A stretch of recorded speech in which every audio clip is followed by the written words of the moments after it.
Welcome back to City Foodie Farm. Today we are going to be making homemade breadsticks.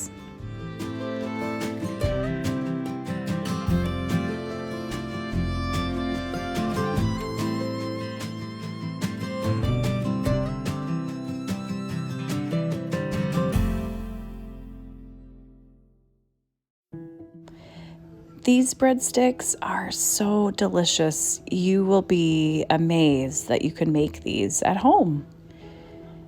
I found this recipe, which I'll have a link below, many years ago, and I've made them several times.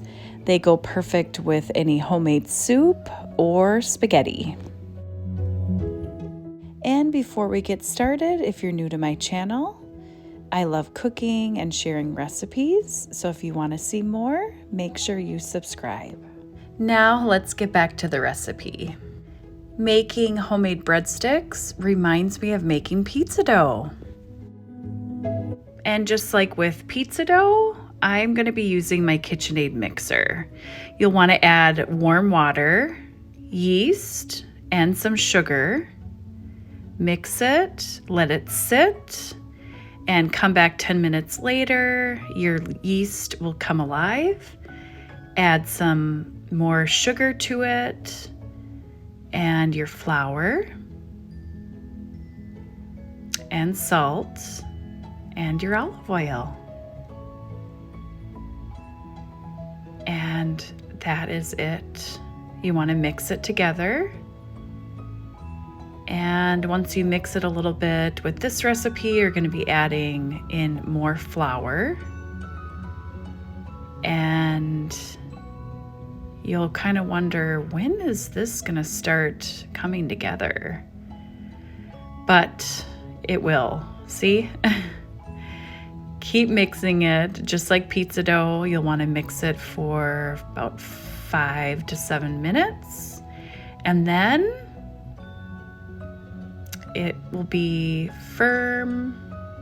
Now the recipe said to add more flour if needed. This did not need it at all. Add a little olive oil to your bowl and you're gonna let it rise.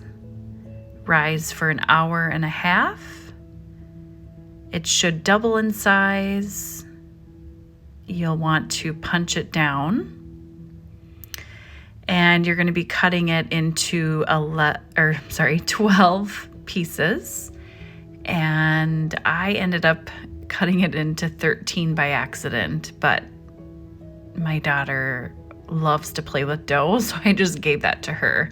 But you just roll it into breadsticks, basically. And remember, they don't have to be perfect. These are homemade breadsticks. Some might be longer than the other. I didn't really care about perfection with these. You want to leave them close together. That way, when they rise, they will actually help each other.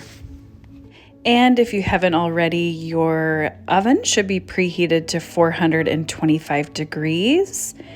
Once they are ready for the oven, they will be cooking for 10 to 12 minutes. You'll want to get the garlic butter ready. You'll need butter, garlic powder, and salt. And I added fresh parsley because I had it. I think adding the fresh parsley was a great addition to this recipe. Again, I'll leave the link so you know exactly the measurements.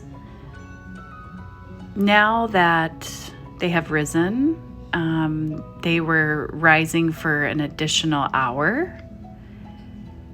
You'll want to cook them in, again, 425 degree oven for 10 to 12 minutes. These, I thought, were a little overdone, but when you add the butter on top, it actually softens them. So I would say cook them until they're golden brown. And if they feel a little hard, just put the garlic butter on them and they will soften. I've made these breadsticks many, many times. These, I have to say, were the best. I did change the recipe a little bit. I added olive oil instead of vegetable oil. I don't know if that makes a difference. I think allowing the breadsticks to rise together made a big difference. Sometimes you get good batches, and this was one of them. I think another thing is letting them cook long enough. I think in the past I've taken the breadsticks out too early, so making sure they're golden brown and then adding that butter to soften them is huge. I hope you guys can try making these. I want to learn how to make more bread in the coming year. I love making pizza dough. Breadsticks. I love making breadsticks. They are so good with some homemade soup. Thanks again for coming back to my channel. I've got lots of recipes in the coming year. Until next time, happy cooking.